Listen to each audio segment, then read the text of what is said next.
It was 3 a.m. again. My body was bone deep exhausted, but my brain was doing the equivalent of shadow boxing in a haunted house. Every time I closed my eyes, something jolted me back awake. A random email I forgot to answer in 2019, the ghost of a former therapist's bad advice, or the existential dread of whether I'd ever feel rested again. But here's the kicker. Nothing was wrong. I was warm, safe, snuggled in a bed with blackout curtains and weighted blankets and the whole damn sensory toolkit. And still, my nervous system was like, nope, not today, Satan.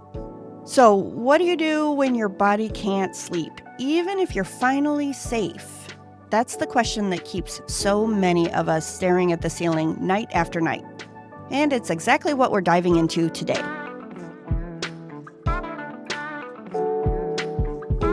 Hey loves, welcome back to another episode of Untamed Ember, where we talk about sex, shame, the nervous system, and why your ex probably wasn't emotionally safe to nap around. If that 3 a.m. scenario felt painfully familiar, you are not alone. You know the feeling when your eyes are burning, your muscles ache with exhaustion, and yet something deep in your body is screaming, but what if we just check blue sky one more time? Or mentally rehearse that conversation from 2017. Or suddenly remember, we never responded to that email from 3 weeks ago.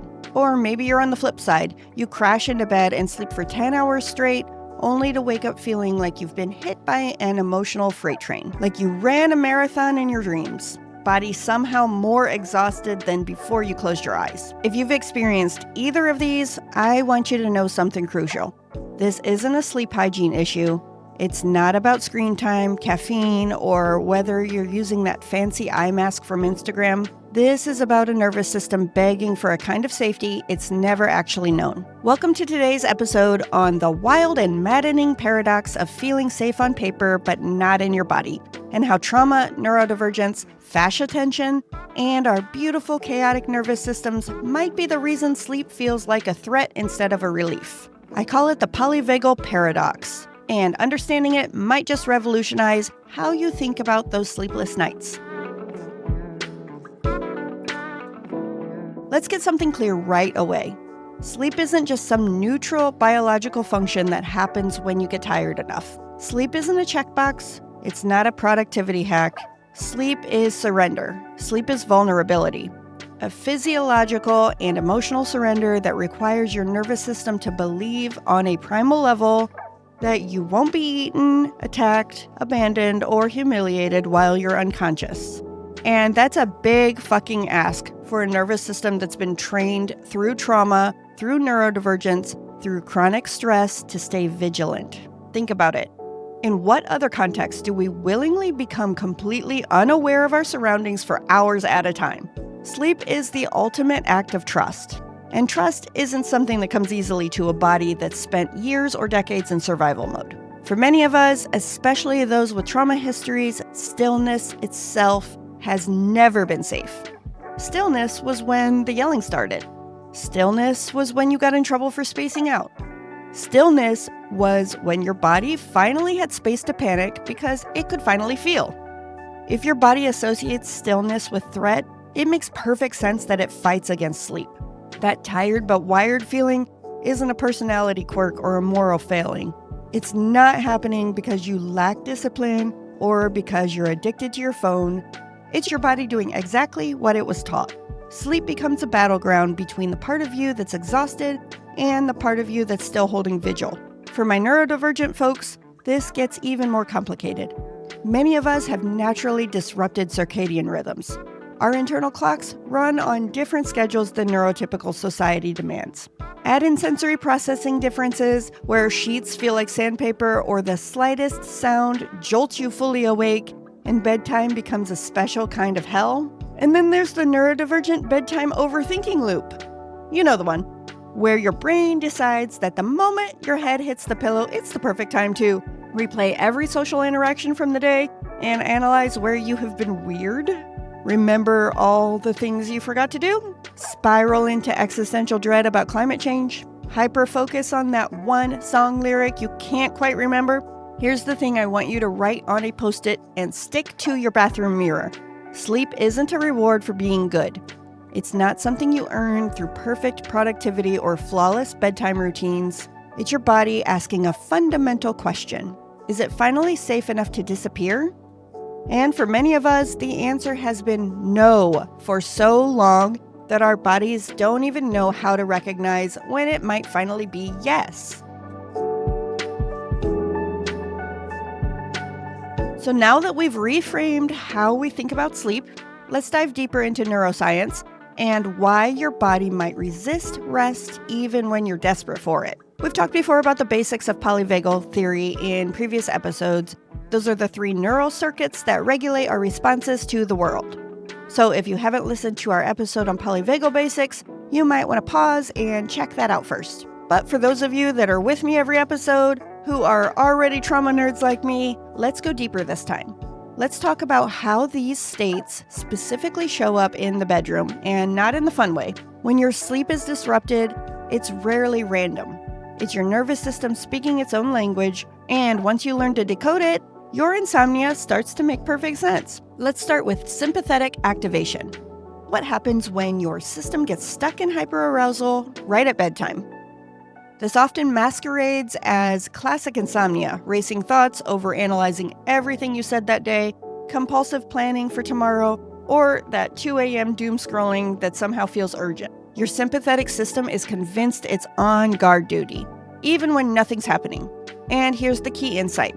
It doesn't need an actual tiger in your bedroom, it just needs unresolved tension, uncertainty, or even one weirdly worded text message to keep you vigilant all night.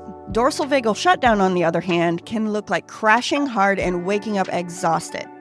You may sleep for 10 plus hours and still feel like you got hit by a truck made of emotional backlog. Your body goes into collapse as a last resort to preserve energy. But that's not restorative sleep. That's unconscious shutdown. It's your system's way of saying, if we can't fight or flee from this overwhelming experience, we'll just power down completely. Now here's the kicker that I don't think we talk about far enough. A lot of us toggle between both states, especially if we're neurodivergent. One night you're wired, the next night you're completely numb. Your body is trying everything it can to survive without ever trusting it can actually rest. This isn't inconsistency. It's your nervous system deploying every survival strategy it knows. And here's where it gets even sneakier. What I call false ventral. That's when your nervous system fakes calm, people-pleasing, masking, dissociating, but underneath, it's still buzzing with activation. You look chill on the outside, you've got your customer service smile nailed, but you're actually in freeze mode with a pleasant mask on. This can show up in your sleep patterns too. You might fall asleep easily, but wake up in panic, tension, or disorientation because your body never actually landed in genuine safety. All these disrupted sleep patterns trace back to one core truth. Genuine, restorative sleep only happens from the ventral vagal state. Your body needs to feel safe enough to let go of vigilance, to surrender to vulnerability. What we're working towards isn't just sleep, it's co-regulated rest. A state where your body doesn't just collapse from exhaustion, but truly exhales into safety. So next time you're staring at the ceiling at 3 a.m. or waking up from 12 hours of sleep still feeling drained, ask yourself, which nervous system state am I in right now? What is my body trying to protect me from by keeping me from truly resting? Because once you recognize the pattern, you can begin the work of expanding your capacity for genuine ventral vagal rest. Now that we understand how our polyvagal states directly impact our sleep patterns, let's explore another crucial framework that helps explain why rest can feel so elusive. Let's talk about the size of your window. No, not like that. Get your mind out of the gutter. I mean your window of tolerance. The zone where your nervous system feels safe enough to function, rest, connect, and not spontaneously combust over a weirdly phrased text. Your window of tolerance is essentially your nervous system's comfort zone. The range within which you can deal with stress without tipping into either hyperarousal, too much activation, or hypoarousal, not enough activation. Here's what's fascinating. If you grew up with consistent emotional safety, your window is likely cathedral-sized. You can move through stress, recover, and fall asleep without your body putting up a fight. But if you've lived through trauma, chronic stress, neurodivergent burnout, or all three with a side of generational shame, your window might feel more like a doggy door. You keep getting stuck, bouncing between too much and too little with no Goldilocks zone in sight. When you're within your window, you can respond to life's challenges with flexibility. You can feel your emotions without being overwhelmed by them. You can think clearly.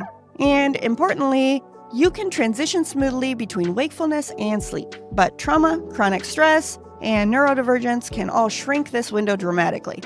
Instead of a wide, spacious range where you can roll with life's punches, you get a narrow tightrope where the slightest wobble sends you into dysregulation. This explains why sleep issues often come in two distinct flavors. Hyperarousal is the too much side of the window.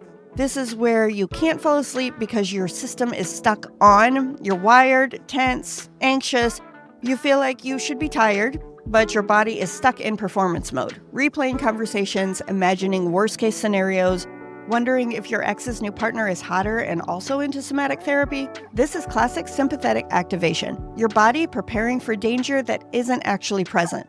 Hypoarousal is the not enough side. You crash, you disappear. You sleep for 12 hours and wake up feeling like a reanimated corpse with a doctorate in dissociation. Your system is shutting down to survive. But that's not regulation, that's collapse. Your body has tipped into dorsal vagal shutdown, sleeping not as a restful choice, but as a collapse response to overwhelm. And here's the kicker. Neurodivergent bodies often toggle between these two states faster than a bad date can say, I just think people are too sensitive these days. We get misdiagnosed as insomniacs or lazy, when really our bodies are just working overtime trying to navigate a world that never felt safe enough to sleep in. For my neurodivergent folks, trauma survivors, and chronically overstimulated people, living outside the window of tolerance isn't occasional. It's practically a lifestyle. Between sensory processing differences, masked pain, and a lifetime of adapting to a world that wasn't built for us, our nervous systems rarely get to experience that calm, regulated middle ground where sleep comes naturally. This shows up in your body in countless ways.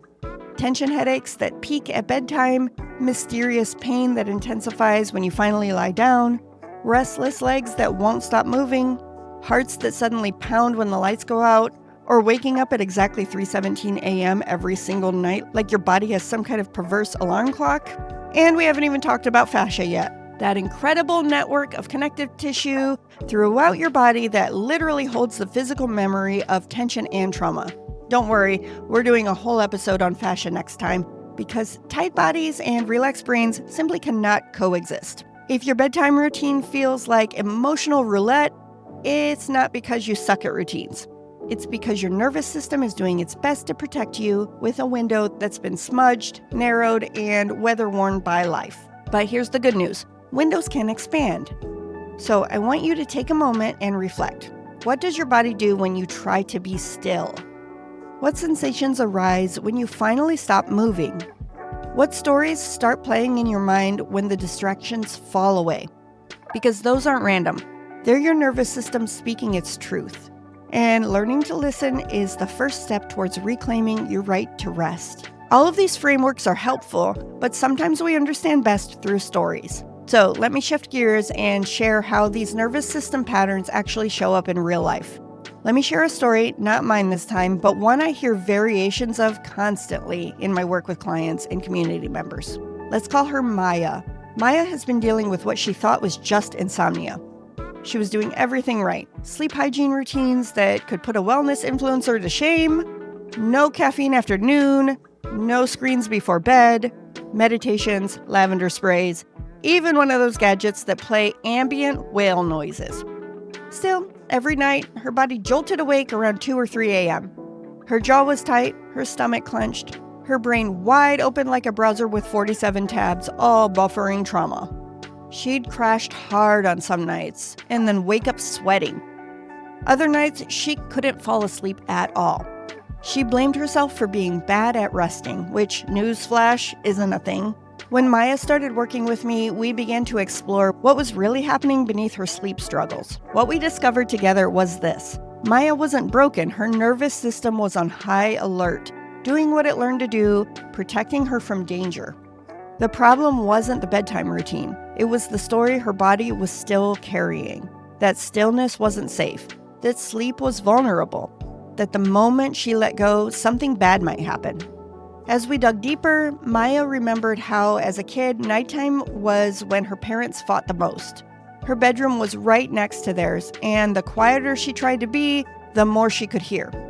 Sleep became associated with listening for warning signs, bracing for the next explosion. Her body learned that staying vigilant at night kept her emotionally safer than surrendering to sleep. And her fascia, that shit was clamped tighter than a TSA Ziploc bag. Her hips, her jaw, her upper back, tangled in old patterns of holding. Her body wasn't resisting sleep, it was resisting collapse. It was saying, I don't want to go offline because I'm not sure what's waiting when I do. Sound familiar? This is what happens when your nervous system is stuck in a past timeline where rest was not safe. Maya's childhood experiences created a neurobiological pattern that her adult mind couldn't simply logic away with knowledge about sleep hygiene. The turning point for Maya came when she stopped trying to force sleep and instead began listening to what her body was actually trying to tell her. We worked on creating genuine nervous system safety, not just the external trappings of it. We introduced practices that spoke directly to her body's fear of vulnerability, gradually expanding her capacity to rest without terror. This wasn't a quick fix. It was a slow, steady process of neural rewiring. But eventually, Maya's body began to recognize the difference between her childhood bedroom where vigilance was necessary and her current life where it wasn't. She learned to identify her early warning signs of dysregulation and intervene before full-blown insomnia took hold. Maya's story highlights something crucial. When conventional sleep approaches fail, it's rarely because you're not trying hard enough. It's because they're addressing the wrong problem. They're trying to optimize behavior when what's needed is nervous system regulation. They're offering technical solutions to an emotional challenge. Now that we've explored both the science and the real-world example, I want to address one of the most frustrating aspects of sleep struggles, something that makes many people feel like they're failing when they're not. Here's the most maddening part of all of this. You can know you're safe. You can want to rest. You can light a $40 candle, put your phone in the other room, and tuck yourself into bed like a little nest. And your body still will not let go. Because your nervous system doesn't speak logic. It speaks sensation. It doesn't care that your therapist said you're making progress. It doesn't care about your detailed list of reasons why you should be able to sleep right now. It cares whether your heart rate drops when you close your eyes. It cares whether your breath softens when you exhale. It cares whether you feel safe, not whether you've told yourself you should be. This is where we need to challenge one of the most frustrating myths about sleep and anxiety. The idea that if you just rationally know you're safe, your body should be able to relax and sleep. How many times have you laid awake at night telling yourself, I'm fine, everything's fine, my doors are locked, no one is actively trying to hurt me. Why can't I just sleep? The problem is your rational brain isn't in charge of your safety assessments. That job belongs to your neuroception, your nervous system's automatic safety scanner. It's scanning for tone of voice, posture, facial expression, light levels, temperature, gut instinct. It's ancient, it's brilliant, and it's a little paranoid. Neuroception operates based on pattern recognition from your entire life history, with a heavy emphasis on your earliest experiences of safety and danger, especially if your body learned over time that stillness equals punishment, or abandonment, or helplessness, or harm. This is why you can be in the safest possible environment, secure home, loving partner beside you, all needs met, and still feel like you're about to be eaten by a tiger the moment you try to close your eyes. That means even if you're finally in a soft, warm bed, away from chaos, away from danger, your fascia might still be bracing. Your jaw might still be clenched. Your gut might still be clutched tight like it's expecting the worst. Because your body doesn't trust safety that came too late. For those of us with trauma histories, our neuroception systems have been calibrated to detect threat everywhere. Our nervous systems learned early and deeply that letting down our guards leads to pain. That stillness is when the bad things happen, that vulnerability equals danger. If you grew up in an environment where you weren't safe while sleeping, whether that meant actual physical threats, emotional unpredictability, or even just a subtle message that your needs were inconvenient, your nervous system built protection around sleep itself.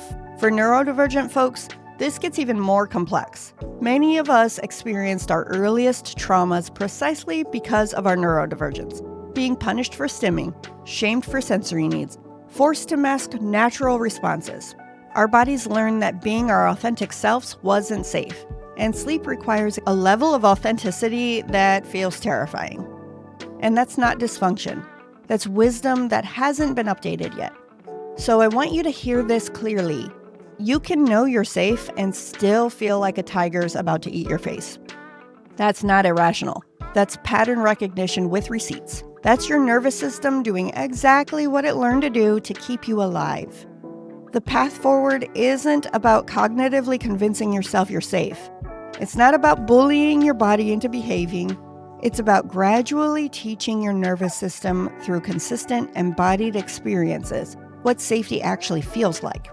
It's about slowly, gently, consistently showing your body that this moment isn't then. You can exhale here. And it might take 100 nights for your nervous system to believe you. But that doesn't mean you're failing. It means your body is healing in real time. So now that we understand why conventional sleep advice often fails, let's talk about what actually works. It's time for the practical part that you can start implementing tonight. Most sleep advice out there assumes your body is a well-regulated houseplant that just needs less screen time and more chamomile. But if your nervous system is constantly riding the line between panic and numbness, you need more than melatonin gummies and a no phone in bed rule. You need tools that work with your biology, not against it. This brings us to the practical part. Those small but mighty practices that can begin shifting your nervous system towards safety, gradually expanding your capacity for rest. I'm not going to give you a list of sleep hygiene tips. You've tried those. If they worked, you wouldn't be listening to this podcast at 2 a.m. Instead, here are a few ways to gently reintroduce your body to the idea that rest doesn't mean danger. Weighted blankets, compression sheets, tight hugs, burrito wrapping yourself in your comforter like a sad but healing sushi roll. Deep pressure is magic for the nervous system, especially for neurodivergent folks. It activates the ventral vagal state by giving your body clear, consistent input that says, we are held. If a weighted blanket doesn't work for you, and for some sensory profiles, they're absolute torture, experiment with tight-fitting pajamas, or being the little spoon in a hug, or even just pressing your hands firmly against your body. Try rocking or rhythmic movement. Yeah, like babies, but also like grown-ass adults who are trying not to unravel. Rocking is one of our most primal soothing mechanisms. There's a reason we instinctively rock babies to sleep. Try gentle rocking in a chair before bed, subtle swaying while standing, or small rhythmic movements while already laying down. This activates your vestibular system in a way that can downregulate sympathetic activation and remind your body you are not stuck. Yoga Nidra, or non-sleep deep rest. That's what's called NSDR, non-sleep deep rest, which means even if your body can't sleep, you can still rest your system. These are guided meditative practices where you're not trying to fall asleep, but rather deliberately experiencing the sensation of deep rest while remaining conscious. It's guided, accessible, and there's zero pressure to drift off. You're just lying down, being spoken to gently, and letting your nervous system uncoil at its own pace. This can be a bridge for nervous systems that find the sleep transition too threatening. You're teaching your body that rest is safe while skipping the vulnerability of actual sleep. Bedtime body check-ins. Body scan journaling is another approach that honors both the physical and emotional dimensions of sleep struggles. Instead of forcing yourself into stillness, try asking your body directly, where am I holding? What am I avoiding feeling? What would feel like a yes right now? Heat, pressure, curling into a ball? Take a few minutes to scan your body from head to toe. Notice where you're holding tension and write down what you discover. Then ask those tense areas, What are you trying to tell me? What do you need? No judgment, just information. The answers might surprise you. Sensory rituals that actually work for you. For neurodivergent folks especially, creating embodied transitional rituals can be transformative. Your brain might need clearer signals that it's time to shift states. Forget the aesthetic, what feels safe, not what feels Instagrammable. Maybe it's scent, lavender, or frankincense. Maybe it's flannel sheets. Maybe it's that one pair of socks that has absolutely no toe seam. Build a ritual that soothes your particular sensory profile, not what some sleep blog says you should do. For addressing the physical tension that often prevents sleep, gentle somatic movement practices can be more effective than stretching. Instead of forcing tight muscles to stretch, which can actually trigger more protective tension, try small, explorative movements that give your nervous system new information about safety in your body. And perhaps most importantly, lower your damn expectations around sleep. Let it be imperfect. Let your sleep be weird. Let your rest be interrupted. Let your bedtime routine be built on consent with your own body, not compliance with someone else's checklist. Your rest doesn't need to be Pinterest perfect. It doesn't need to be 8 uninterrupted hours of blissful unconsciousness. It needs to be possible. Maybe that means 20-minute naps throughout the day. Maybe it means lying in bed listening to audiobooks when sleep won't come. Maybe it means redefining rest entirely for your unique nervous system. Remember, the goal isn't to force sleep. The goal isn't perfect sleep. It's nervous system trust. It's creating conditions where sleep becomes possible, where your nervous system gradually learns that vulnerability isn't automatically dangerous, where rest becomes an act of radical self-trust rather than an exhausting battle.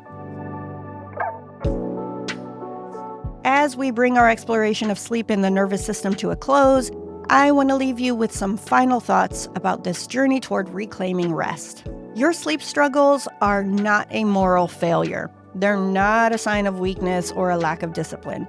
They're not even a sleep problem, really. They're a brilliant adaptive response from your nervous system that's been working overtime to keep you safe. The path toward reclaiming rest isn't about forcing your body into submission.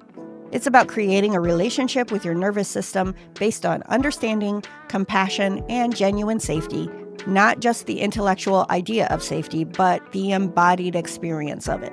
This journey looks different for everyone. There's no 5-step program that works for all nervous systems, all trauma histories, all neurodivergent profiles. But there is a universal truth at the center.